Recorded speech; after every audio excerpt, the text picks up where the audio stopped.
Hello and welcome to another video. My name is Jem and in this video I'm going to be sharing my June 2020 sewing makes. So if you're interested, stay posted.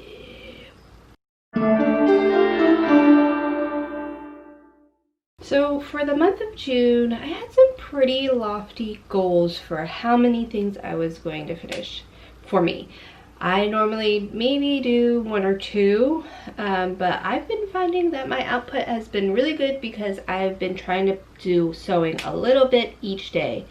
But I ended up getting a little snafu when I actually made one of the videos this month, which required a whole lot of editing, which I was not planning for.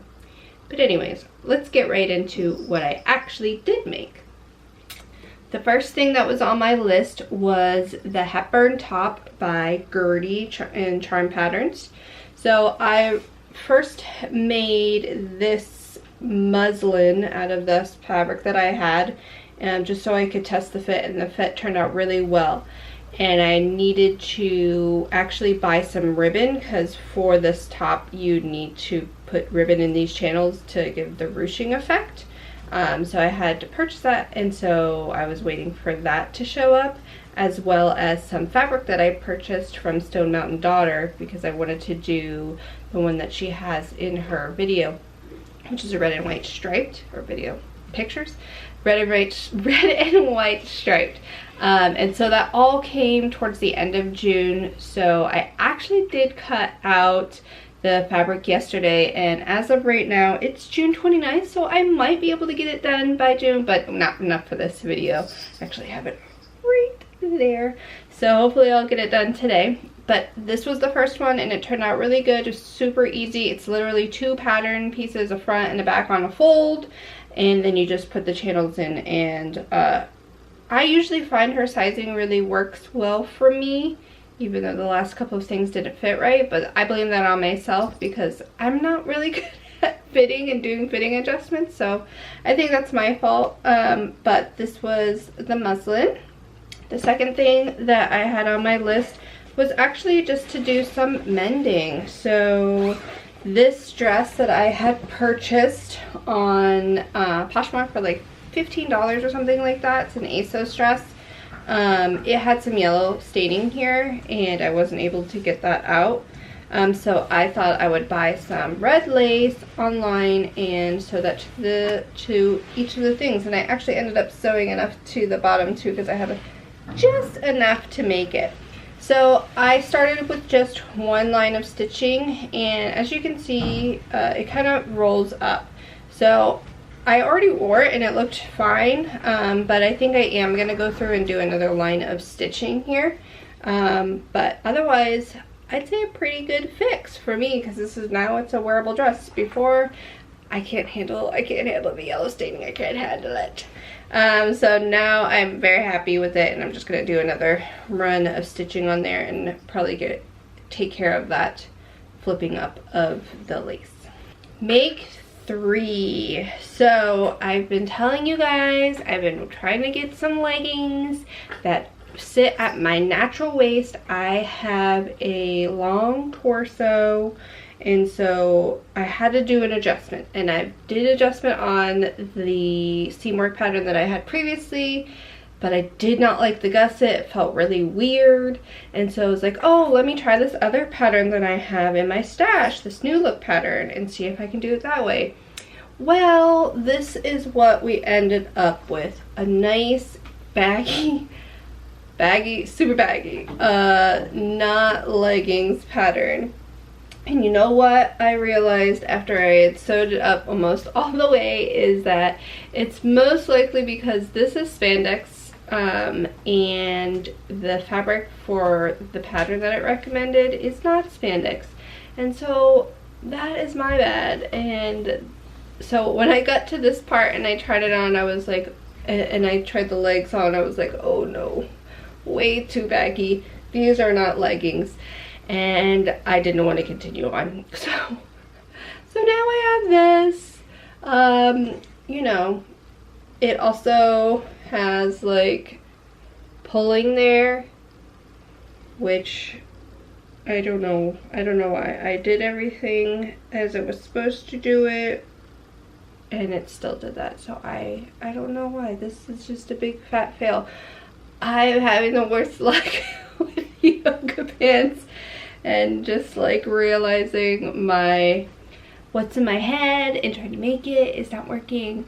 I think maybe I'm just gonna try, I know Fairtrade, FEHR, has like a whole book on how to do leggings and stuff like that in like stretchy materials and stuff like that. So I was thinking maybe not now, because right now I'm just like over the yoga pants. Just do it later on down the line and see how that works out. But I did attempt it, so yay. The next make we have Lucy has been sitting on, so it has some cat fur on it. Woo! It is the Freya top from the Tilly and the Button stretch book. Okay, so I made this according to my measurements, and it just does not fit right here. I don't, maybe I'm nitpicking or not. You guys tell me. I'm gonna put it on so you guys can see it. I'll show you it here, and I'll show you like what I'm talking about with the fit issues. If someone could help me figure it out. I've had like two differing things that people have told me. If like the fit isn't right, to measure your over bust, top bust, the top measurement around here, over bust, I think that's the measurement, and not your full bust measurement when making patterns. But I was doing that, and then I was having my own fit issues because it wasn't big enough to go over my full bust. So I don't know if that was the issue with this, or the fabric wasn't right, stretchy enough.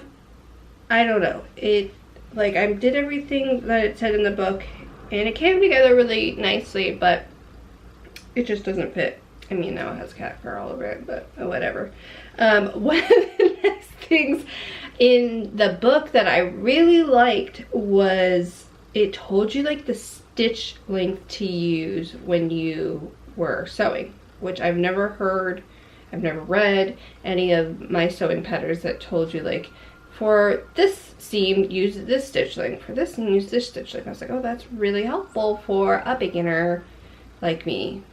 I mean, I guess I'm still a beginner. I don't know when I'm not going to be a beginner anymore. I even sewed in one of these tags that I've had in my stash. So I was like, oh, let's make it professional. Also, you can't really tell which is the front and the back, so that also helps if I end up keeping it. But you'll see, I don't know if I'll keep it because the thingy, it just freaks me out. You'll see. Let me know. Let me know what you guys think in the comments, what I should do to fix it.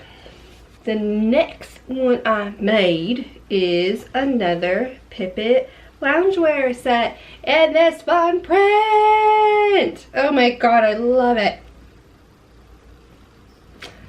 This is so cute, so cute. Okay, so for this one I actually did a little bit of an adjustment on the pants so I could get the rise where I wanted it to be, which is at my natural waist.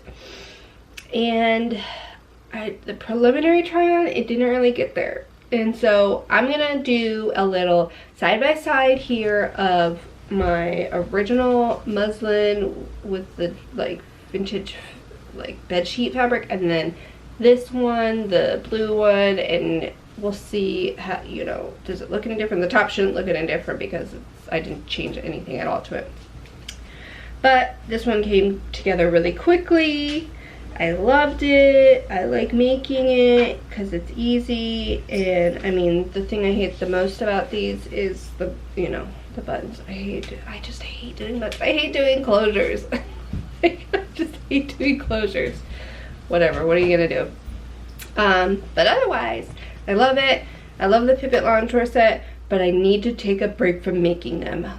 I've got so many other ideas and things that I want to make, so no more Pipit loungewear sets for a minute. And last but not least is this quick sew nightgown. I made this so fast, so super fast. I think like now that I'm learning some stretch knit fabric tips after doing that Freya top that I did.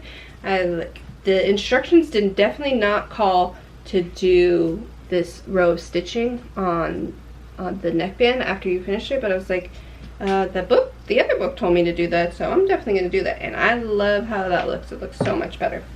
So anyways, I made the size large for my measurements, and you know, it's roomy, it's fine, but I definitely make, if there's like a size medium, I'm definitely a size medium if it's a top.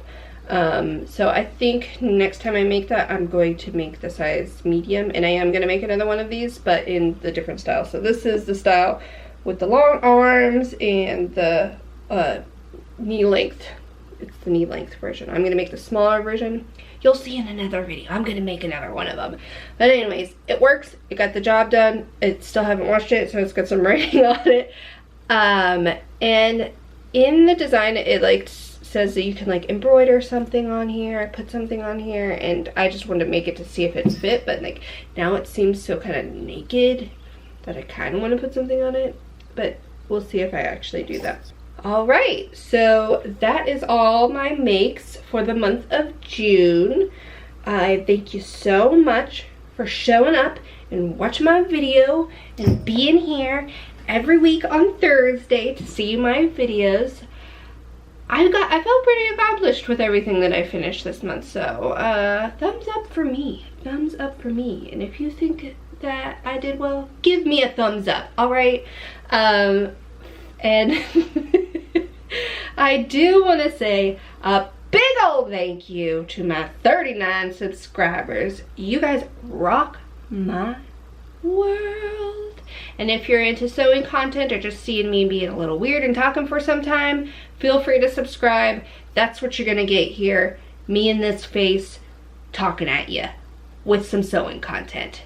All right, I love you so much, and I'll see you next time. Mwah.